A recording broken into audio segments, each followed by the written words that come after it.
बिस्मिल्लाहिर्रहमानिर्रहीम। अल्हम्दुलिल्लाहि रब्बिल आलमीन वस्सलातु वस्सलामु अला नबिय्यिल अमीन। क़ाल अल्लाहु तबारक व तआला फ़ी कलामिहिल मजीद, इन्न अक्रमकुम इंदल्लाहि अत्क़ाकुम। सदक़ल्लाहु मौलाना अज़ीम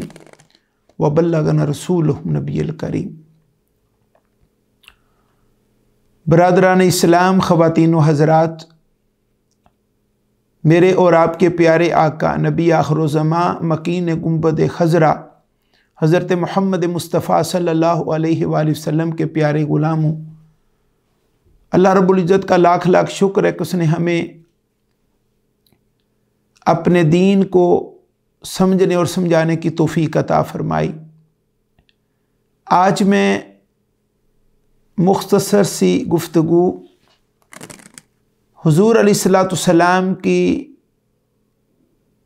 सीरत तैयबा और तिजारत, ट्रेड, इस पर करना चाहता हूँ। ये हमारी बड़ी खुशकिस्मती है और खुशबख्ती है कि अल्लाह रब्बुल इज़्ज़त ने जो हमें अपने प्यारे नबी और अपने प्यारे रसूल और अपने प्यारे महबूब, हम सब के आका व मौला हज़रत मोहम्मद मुस्तफ़ा सल्लल्लाहु अलैहि वसल्लम की ज़ात अक़दस अता फ़रमाई, तो ये आपकी शान है और ये आपका मकाम है कि आपने हमें जहाँ एक कामयाब ताजर बनने के लिए और तिजारत में कामयाबी के लिए थ्योरी दी, आइडियालॉजी दी, हमें रहनुमाई दी, थ्योरी की सूरत में, हदायत की सूरत में, तो इसके साथ साथ आपने हमें एक कामयाब ताजर बनने के लिए प्रैक्टिकल भी अता फरमाया। अपना उसवा-ए हसन अता फरमाया, खुद करके दिखाया कि एक कामयाब ताजर किस तरह बनता। तो इस हवाले से जब हम आका अलैहिस्सलाम की सीरत तैयबा को देखते हैं, पढ़ते हैं, मुताला करते हैं, तो तिजारत की दो किस्में, एक दुनिया की तिजारत है, ट्रेड है, जिसमें हम दुनिया का माल कमाते हैं, दौलत कमाते हैं, उसके मुख्तलिफ शोबे हैं, मुख्तलिफ फील्ड्स हैं, तिजारत की जिहतें हैं। लेकिन दुनिया की तिजारत जो हम करते हैं, इसमें भी अगर हम कामयाब होना चाहते हैं तो हुज़ूर अलैहिस्सलाम ने हमें एक दुनिया में कामयाब ताजिर कैसा होता है, आका अलैहिस्सलाम ने हमें वो भी बताया, उसकी भी खबर दी, बल्कि खुद एक कामयाब ताजर बनकर हमें दिखाया दुनिया के हवाले से, वर्ल्डी पॉइंट ऑफ व्यू से। लेकिन इसके साथ साथ आका अलैहिस्सलाम ने एक और तिजारत की भी हमें खबर दी, और वो हमारी कब्र और आखिरत में कामयाबी की तिजारत है कि वो तिजारत जो हमें कब्र में कामयाबी अता फरमाए और हमारी कब्र ही हमारे लिए जन्नत बने, और मैदान हशर में जब हम पहुँचे तो वहाँ पर भी कामयाबी हमारा इस्तकबाल करे और जन्नत फरदोस और जन्नत अदन हमेशा के लिए हमारा मुकद्दर बने। इसलिए मोमिन के ऊपर दुनिया में दो किस्म की तिजारतें, वो दुनिया की कामयाबी की तिजारत भी करता है, लेकिन इसके साथ साथ वो अपनी आखिरत की तिजारत भी करता है कि वहाँ पर भी मैं कामयाब हो जाऊँ। और ये शान हमारे आका और मौला हज़रत मोहम्मद मुस्तफ़ा सल्लल्लाहु अलैहि वसल्लम की है कि आपने हमें दोनों किस्म की तिजारतें बताई भी और करके दिखाई भी कि दुनिया में, दुनिया के लिए किस तरह तुमने तिजारत करनी है कि दुनिया में तुम एक कामयाब और सक्सेसफुल लाइफ गुजार सको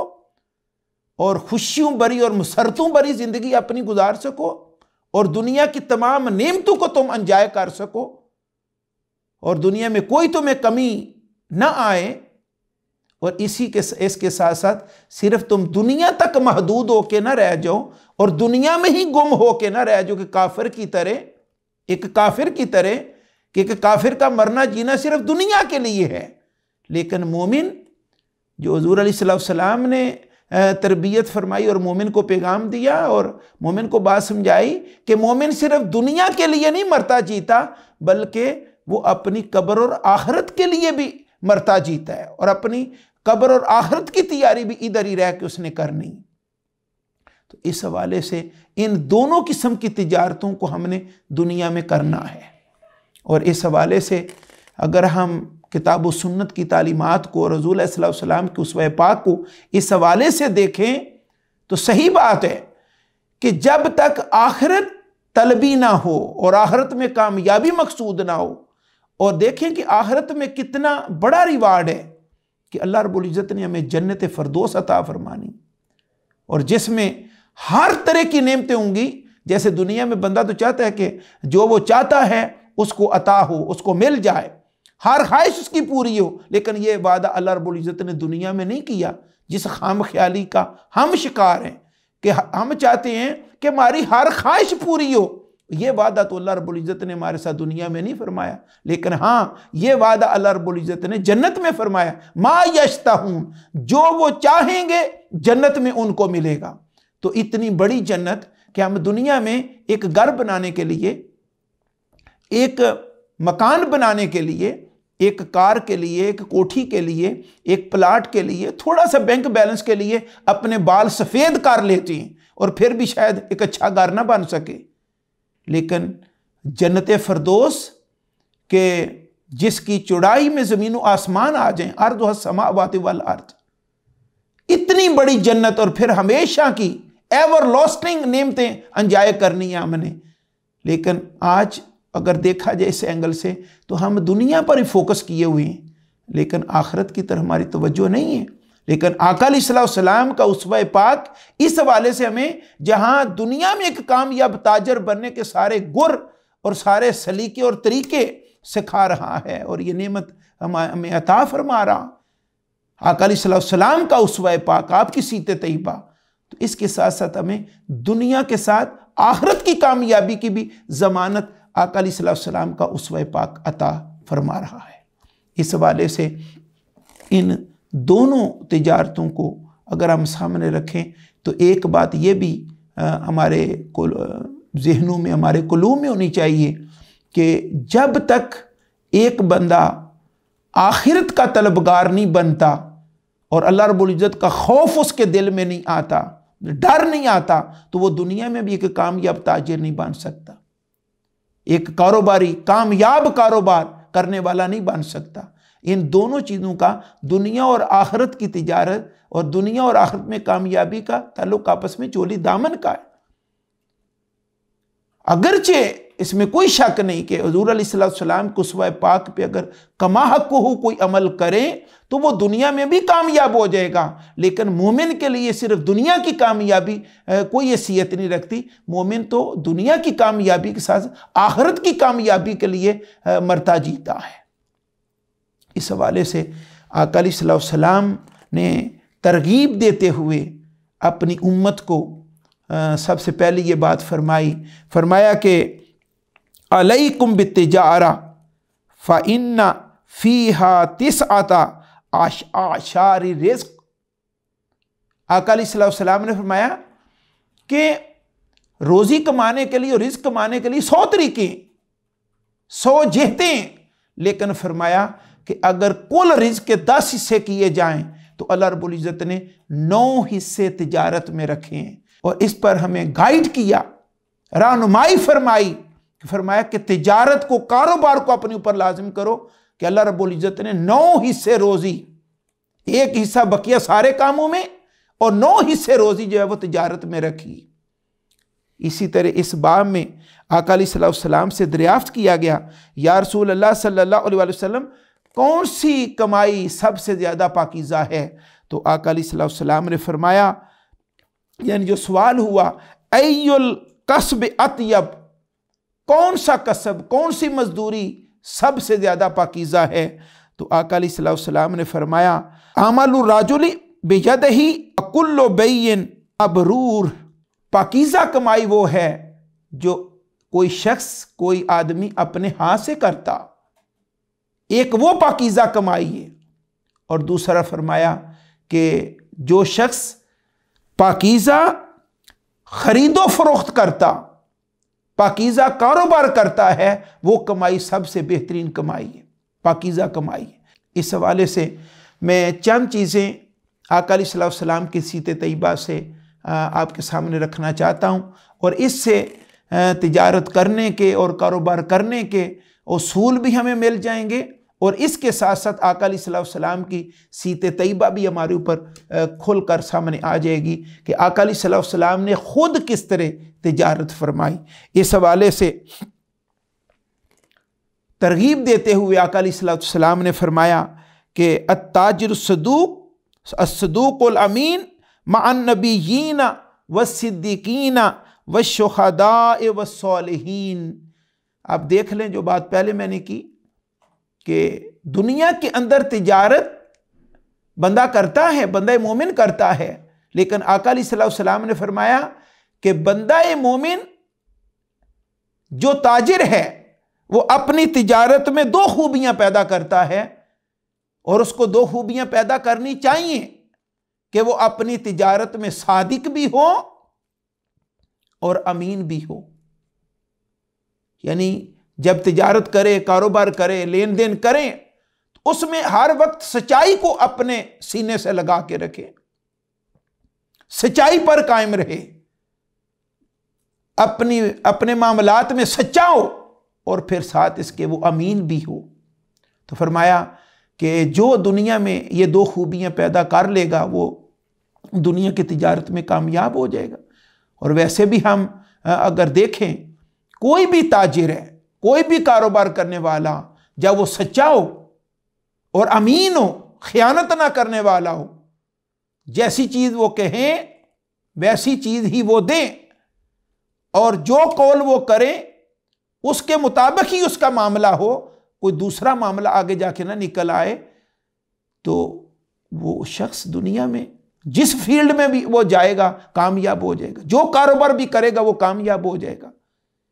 और सिर्फ उसकी ये दुनिया की कामयाबी नहीं, आका अलैहिस्सलाम ने फरमाया जो सच्चा ताजिर हो, जो अमीन अमानतदार ताजिर हो,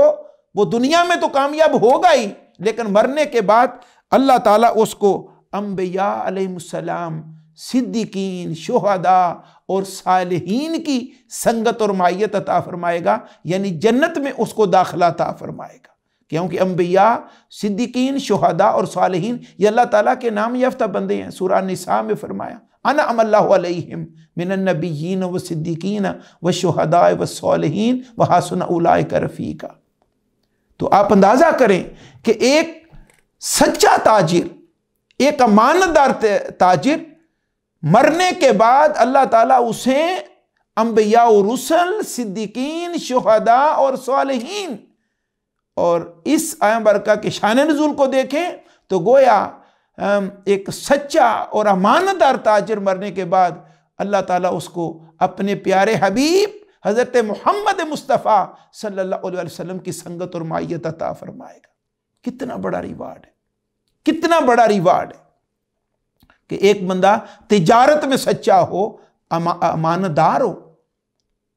हम भी अपनी प्रैक्टिकल लाइफ में देखें, जहाँ इस तरह का आदमी मिल जाए तो आंखें बंद करके हम जाते हैं। सारी दुनिया उस तरफ जाती है जहाँ से धोखा नहीं होगा, जहाँ सच्चाई मिलेगी, और जैसी चीज़ कही जाएगी वैसी चीज़ ही मिलेगी।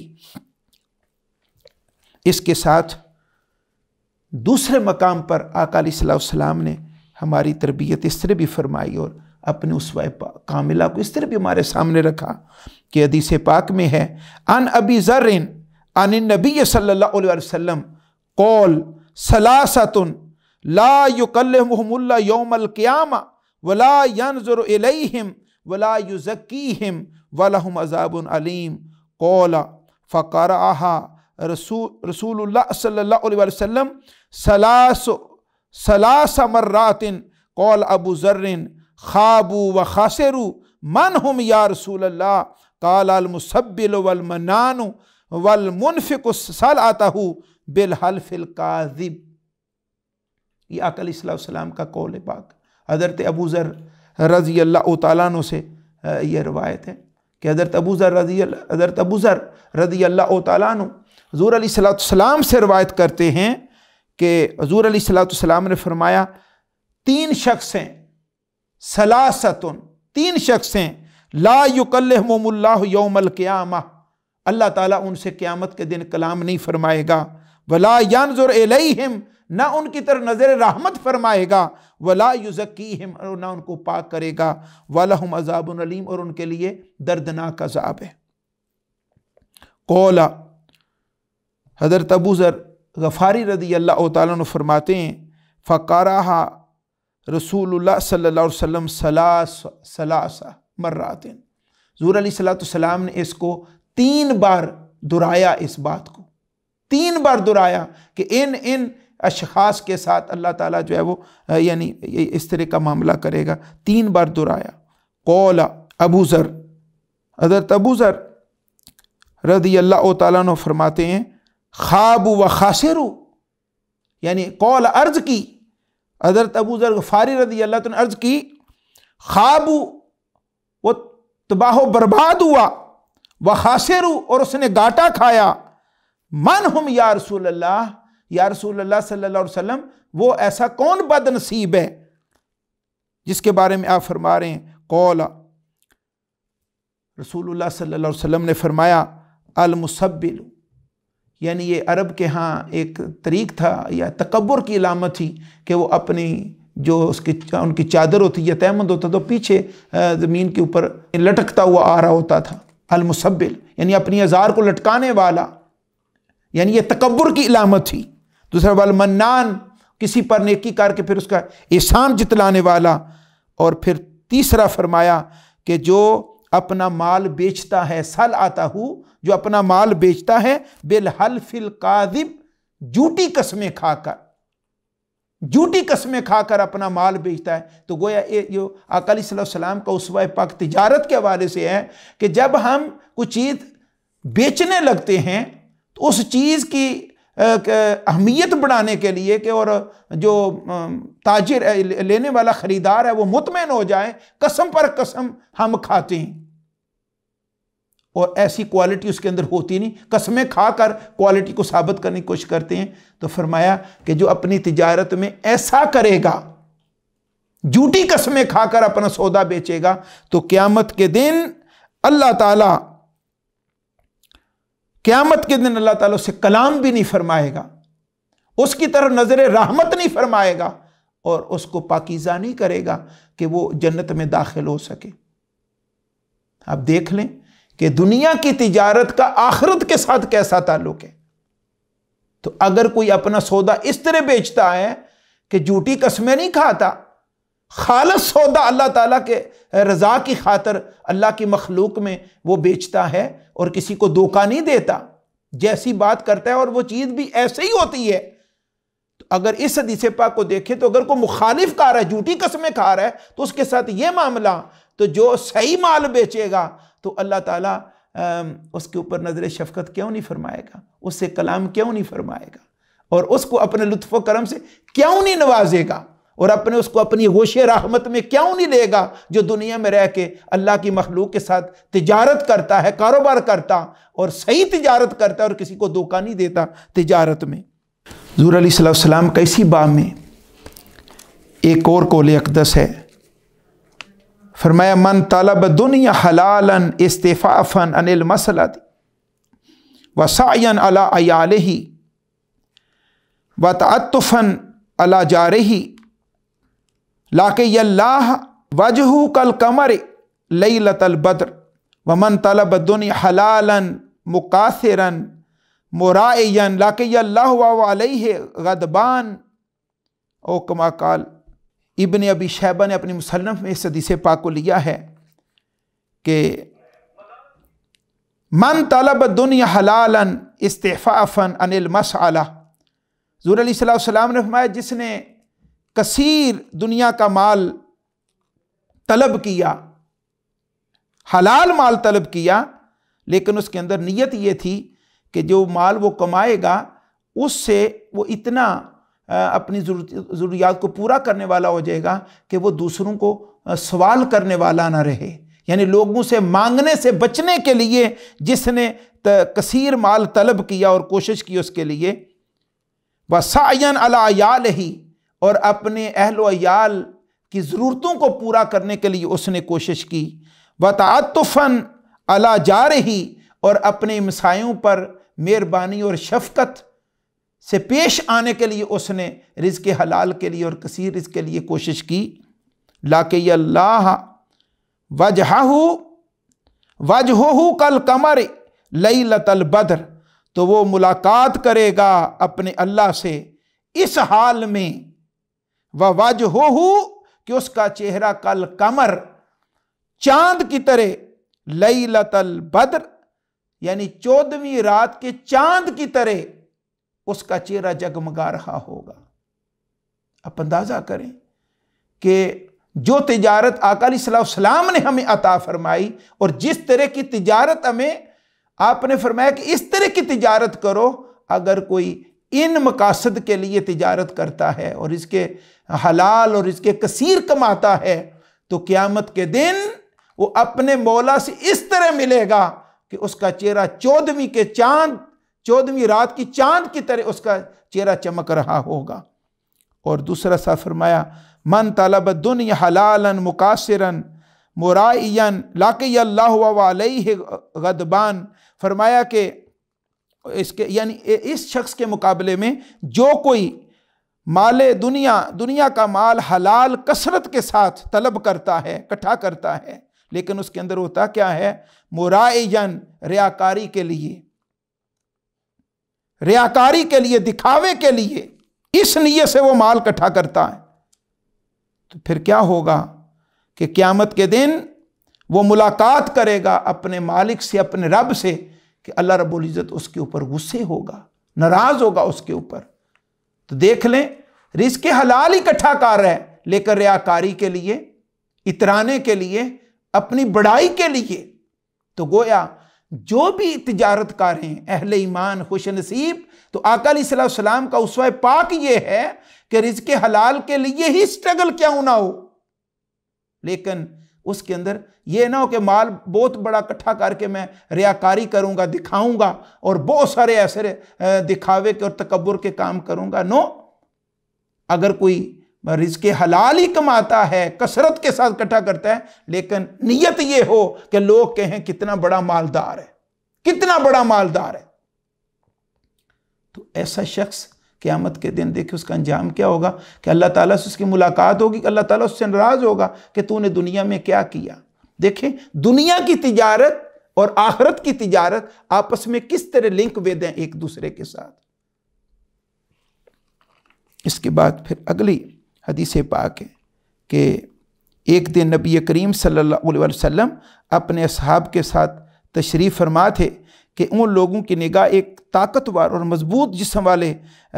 नौजवान के ऊपर पड़ी जो सुबह सवेरे रिज़्क़ हलाल के लिए भाग दौड़ कर रहा था। तो एक यानी मजलिस में जो सहाबा कराम बैठे हुए थे, उनमें से एक की ज़बान से ये निकला कि काश ये शख्स जो दुनिया इकट्ठी करने के लिए भाग रहा है, ये शख्स इतना ज़्यादा स्ट्रगल अल्लाह की राह में करता, नमाज पढ़ता, ज़िक्र करता और इस तरह आखिरत के अमाल इकट्ठे करने की कोशिश करता। तो हुज़ूर अलैहिस्सलाम ने उस जो आपके सहाबी बैठे होते आपके ग़ुलाम, उनको फरमाया ऐसी बात ना करो, ऐसी बात ना करो। अगर वो ये सारी कोशिश इसलिए कर रहा कि वो रिज़्क़ हलाल कमाए और अपनी मेहनत करे और इससे अपने ज़ईफ़ वालिदैन और अपनी कमज़ोर औलाद को, उनकी ज़रूरतों को पूरा करे, कमज़ोर औलाद की ज़रूरतों को पूरा करे और उनको तवाना करे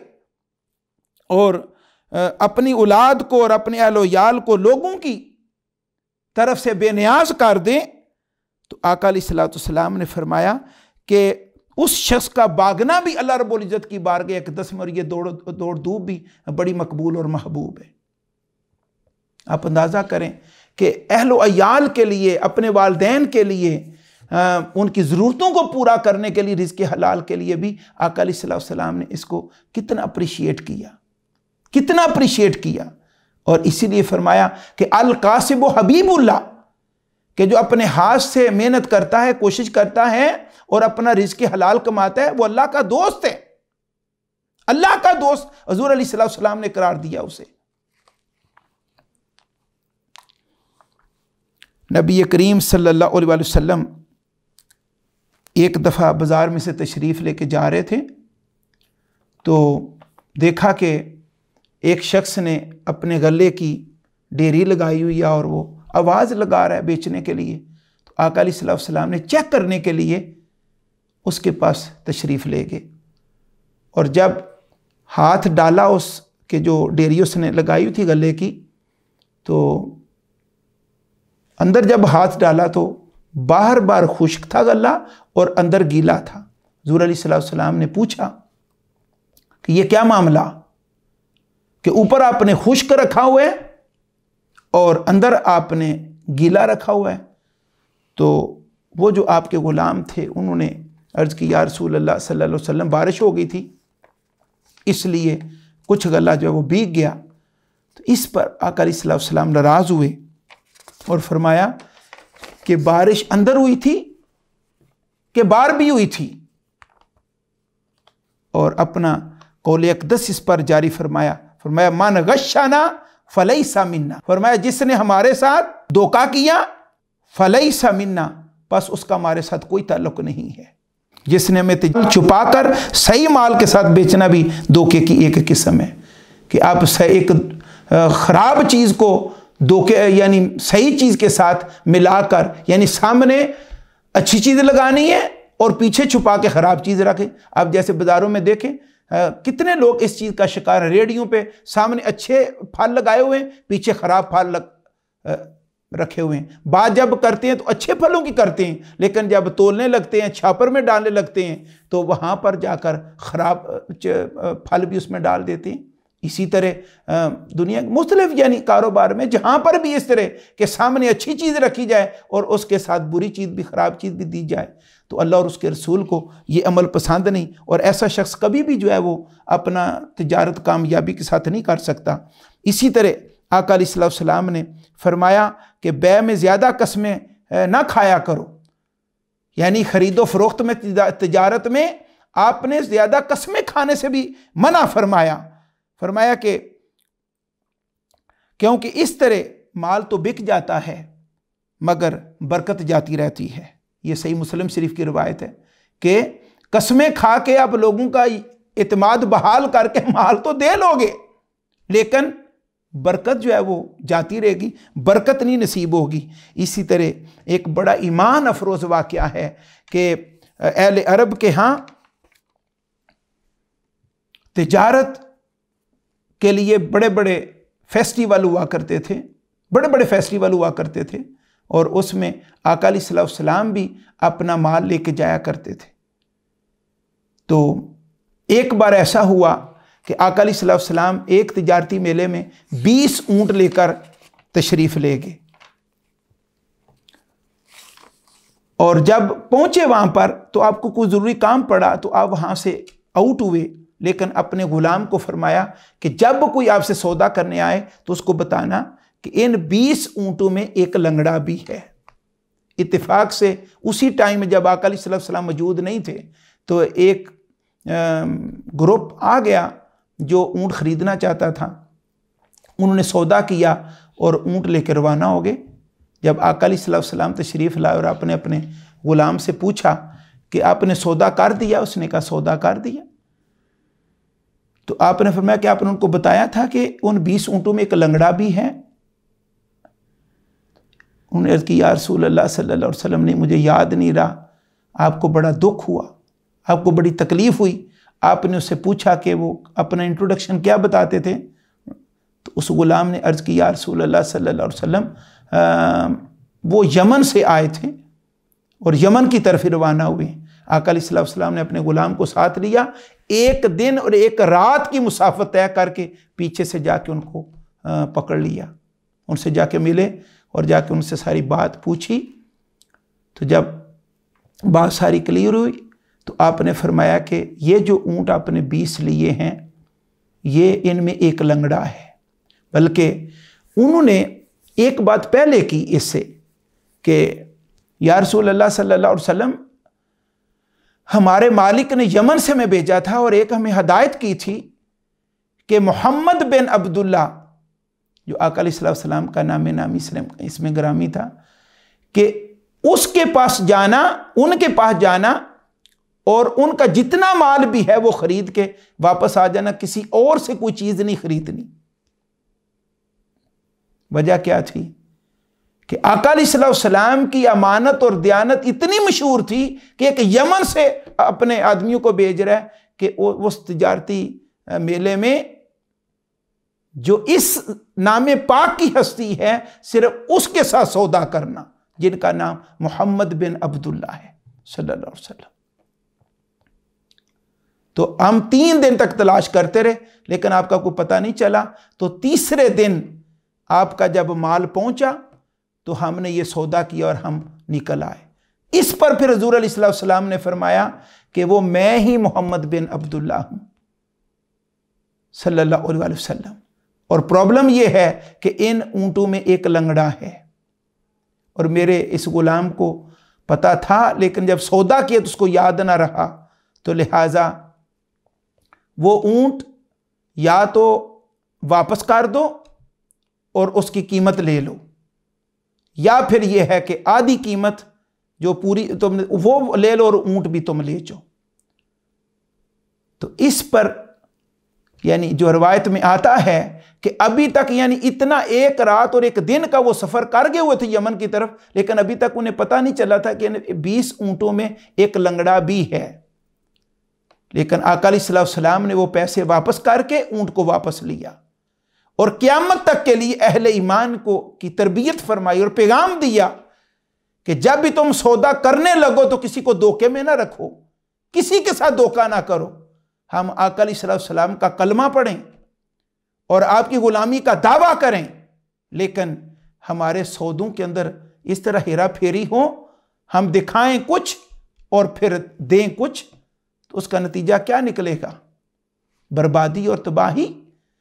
आका अलैहिस्सलाम ने जो अमानत और दयानत हमें अता फरमाई और सिखाई, आज भी अगर हम इस मकाम पर आ जाएं तो कौन सा ताजर है जिसकी तिजारत कामयाब ना हो? आका अलैहिस्सलाम की ये तिजारत और तिजारत में आपकी अमानतदारी, दयानतदारी और सदाकत इतनी आम थी कि जब भी आप सौदा लेके आते थे किसी जगह पर भी, तो सबसे पहले हाथों हाथ आपका सौदा जो है वो फरोख्त हो जाता था। आका अलैहिस्सलाम ने जो हमें पूरी एक एनवायरनमेंट दिया और पूरा एक दायरा कार समझाया तिजारत का कि किस तरह एक कामयाब ताजर बना जा सकता है। इसी वाले से कि उम्मुल मोमिनीन अदर खदीजतुल कुबरा रज़ियल्लाहु ताला अन्हा, उन्होंने अपने गुलाम को, मैसरा को आपके साथ तिजारत पे बेचा, अपना माल देकर आपकी निगरानी में। बड़ा मशहूर वाक़या है तारीख़ इस्लाम का, आका अलैहिस्सलाम की सीते तैयबा का। तो रास्ते में बारिश हो गई, जब मंडी के अंदर सारा गल्ला सब ने अपना बेचा रखा, आका अलैहिस्सलाम ने जब अपना गल्ला उतारा तो जो गीला हो गया हुआ था गल्ला उसको अलहदा किया और जो खुश्क था वो अलहदा था। खुश्क के दाम अलहदा लगाए, कीमत प्राइस अलहदा लगाई, और जो गीला था उसकी प्राइस अलहदा लगाई। और जो पहले गल्ला जाता था और जो माल तिजारत जाता था वो उसके मुकाबले में इस दफ़ा आका अलैहिस्सलाम ने कई गुना ज़्यादा मुनाफा कमाया और वापस तशरीफ़ लाए। उम्मुल मोमिनीन मखदूमा कायनात मुसनाए इस्लाम,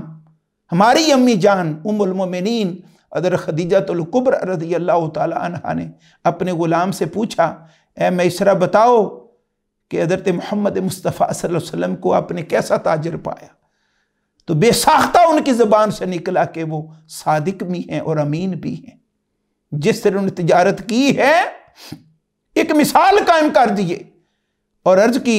कि मैं कितने ताजरों के साथ ये सामान तिजारत लेके गया, लेकिन आज तक मेरी आंख ने ऐसा ताजिर नहीं देखा, ऐसा अमीन, ऐसा दयानतदार, ऐसा सादिक ताजिर। और इसी पर ही उम्मुल मोमिनीन हज़रत खदीजतुल कुबरा रज़ियल्लाहु ताला अन्हा ने अपना पैगाम भेज दिया अपनी खादमा के हाथ के, यानी मैं आपसे शादी करना चाहती हूँ, अक़्द करना चाहती हूँ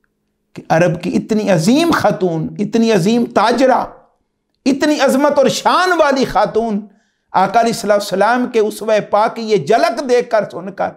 जो है वो इस मकाम पर आई कि मैं अपनी सारी ज़िंदगी इस अजीम इंसान और अल्लाह के महबूब के साथ गुजारना चाहती। ये आज मौजू इसलिए लिया कि इस दुनिया में अगर हम चाहते हैं कि हमारी दुनिया भी कामयाब हो और हमारी आखिरत भी कामयाब, तो फिर हमें आका अलैहिस्सलाम की ज़ात अक़दस की तरफ पलटना होगा, आपकी सीते तैयबा की तरफ पलटना होगा, आपके उसवा कामिला की तरफ पलटना होगा। और उसमें एक तरफ अमानत और दयानत है और दूसरी तरफ खौफ है, डर है। जो आयत का मैंने पढ़ी, इन्ना अक्रमकुम इंदल्लाहि अत्क़ाकुम, अगर हम ये खौफ और ये डर, ये तकवा अपनी तिजारत में ले आए जो आका अलैहिस्सलाम ने हमें अता फरमाया,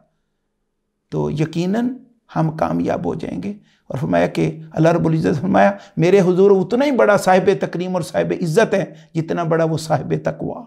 और फिर फरमाया लक़द कान लकुम फ़ी रसूलिल्लाहि उस्वतुन हसना, अहले ईमान मेरे बंदो तुम्हारे लिए बेहतरीन नमूना ज़िंदगी मेरे इस अज़मत वाले रसूल हज़रत मोहम्मद मुस्तफ़ा सल्लल्लाहु अलैहि वसल्लम के उस्वा कामिला में है। लिहाजा हमें आका अलैहिस्सलाम की तरफ पलटना होगा, आपकी सीते तैयबा की तरफ पलटना होगा और आपके उस्वा कामिला की तरफ पलटना होगा और आपके खुल्क़ अज़ीम की तरफ पलटना होगा। इसी में हम दुनिया में हम कामयाब हो सकते हैं और इसी बुनियाद पर हम अपनी कब्र और आखिरत में कामयाब हो सकते हैं। अल्लाह रब्बुल इज़्ज़त में हक़ बात समझने उस पर अमल करने की तौफ़ीक़ अता फ़रमाए। वमा अलैना इल्लल बलागुल मुबीन।